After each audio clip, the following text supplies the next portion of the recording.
اللهم لك الحمد أنت نور السماوات والأرض ومن فيهن ولك الحمد أنت قيوم السماوات والأرض ومن فيهن ولك الحمد أنت ملك السماوات والأرض ومن فيهن ولك الحمد أنت الحق وقولك الحق ولقاؤك حق والجنة حق والنار حق والساعة حق والنبيون حق ومحمد صلى الله عليه وسلم حق.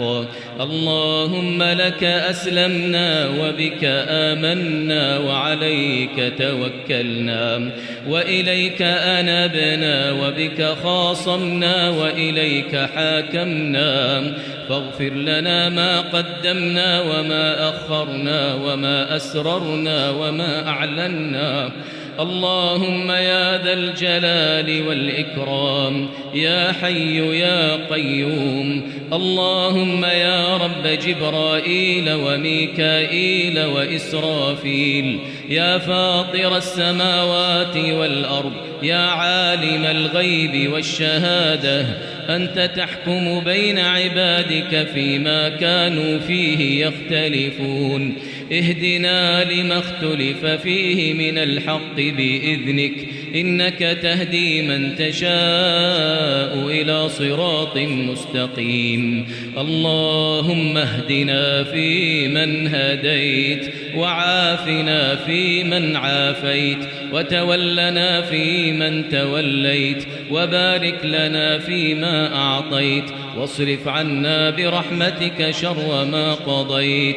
اللهم اقسم لنا من خشيتك ما تحول به بيننا وبين معصيتك ومن طاعتك ما تبلغنا به جنتك ومن اليقين ما تهون به علينا مصائب الدنيا ومتعنا اللهم بأسماعنا وأبصارنا وقواتنا أبدا ما أبقيتنا واجعله الوارث منا واجعل ثأرنا على من ظلمنا وانصرنا على من عادانا ولا تجعل مصيبتنا في ديننا ولا تجعل الدنيا أكبر همنا ولا مبلغ علمنا ولا إلى النار مصيرنا واجعل اللهم الجنة هي دارنا وقرارنا برحمتك وفضلك وجودك ومنتك يا أرحم الراحمين.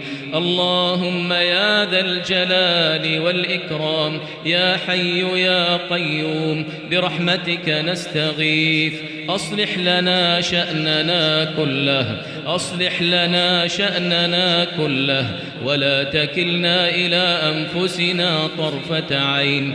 اللهم أصلح لنا ديننا الذي هو عصمة أمرنا وأصلح لنا دنيانا التي فيها معاشنا وأصلح لنا آخرتنا التي فيها معادنا واجعل الحياة زيادة لنا في كل خير والموت راحة لنا من كل شر وأجرنا من خزي الدنيا وعذاب الآخرة وأجرنا من خزي الدنيا وعذاب الآخرة. اللهم يا من تسمع كلامنا وترى مكاننا وتعلم سرنا وجهرنا لا إله إلا أنت سبحانك إنا كنا من الظالمين. لا إله إلا أنت سبحانك ما عبدناك حق عبادتك ولا شكرناك حق شكرك. اللهم كما جمعتنا في حرمك المبارك اللهم كما جمعتنا في حرمك المبارك اللهم اجمعنا في الفردوس الأعلى اللهم اجمعنا في الفردوس الأعلى مع آبائنا وأمهاتنا وأزواجنا وذرياتنا وإخواننا برحمتك وفضلك وجودك يا أرحم الراحمين. اللهم اجمعنا في الجنة من غير حساب اللهم اجمعنا في الجنة من غير حساب ولا عقاب. اللهم اجمعنا في الجنة من غير حساب ولا عقاب برحمتك وفضلك يا أرحم الراحمين. اللهم تقبل صيامنا وقيامنا وسائر أعمالنا. اللهم إنك عفو تحب العفو فاعف عنا.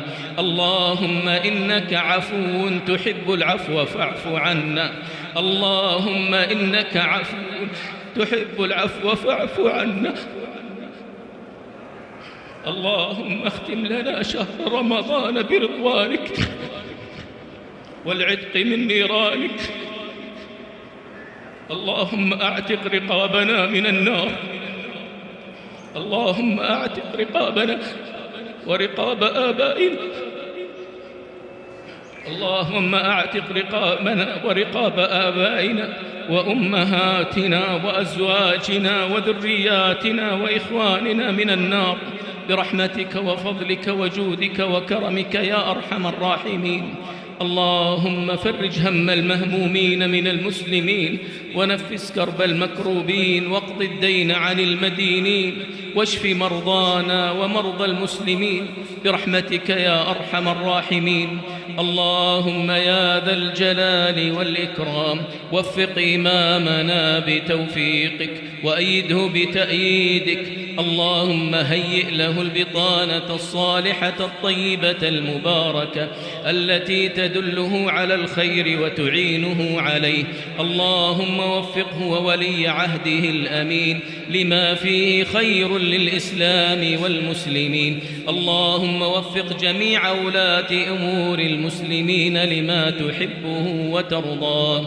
اللهم يا ذا الجلال والإكرام يا حي يا قيوم. اللهم انصر جنودنا المرابطين على حدود بلادنا. اللهم انصرهم نصرا مؤزرا عاجلا غير آجل. اللهم ردهم إلى أهليهم سالمين غانمين منتصرين برحمتك يا أرحم الراحمين. اللهم عليك بعدوك وعدوهم يا قوي يا عزيز يا ذا الجلال والإكرام. اللهم اغفر للمسلمين والمسلمات والمؤمنين والمؤمنات الأحياء منهم والأموات. اللهم اغفر لآبائنا وأمهاتنا كما ربونا صغارا. اللهم من كان منهما ميتا فأنزل على قبره شآبيب الرحمات وافسح له في قبره مد بصره واجمعنا به في جناتك جنات النعيم. ومن كان منهما حيا فأطل في عمره وأحسن في عمله واختم لنا وله بخاتمة الإحسان. اللهم إنا عبيدك بنو عبيدك بنو إمائك نواصينا بيدك ماض فينا حكمك عدل فينا قضاؤك. نسألك بكل اسم سميت به نفسك أو أنزلته في كتابك أو علمته أحدا من خلقك أو استأثرت به في علم الغيب عندك أن تجعل القرآن العظيم ربيع قلوبنا ونور صدورنا وجلاء أحزاننا وذهاب همومنا وغمومنا وسابقنا إلى جناتك جنات النعيم. اللهم ذكرنا منه ما نسينا وعلمنا منه ما جهلنا. اللهم اجعله حجة لنا بين يديك برحمتك وفضلك وجودك يا أرحم الراحمين. اللهم اجعلنا ممن دعاك فأجبته واستهداك فهديته وتوكل عليك فكفيته واستغفرك فغفرت له. اللهم إنا نعوذ برضاك من سخطك وبمعافاتك من عقوبتك وبك منك لا نحصي ثناء عليك أنت كما أثنيت على نفسك. اللهم صل وسلم وبارك على عبدك ورسولك محمد وعلى آله وأصحابه والتابعين ومن تبعهم بإحسان إلى يوم الدين.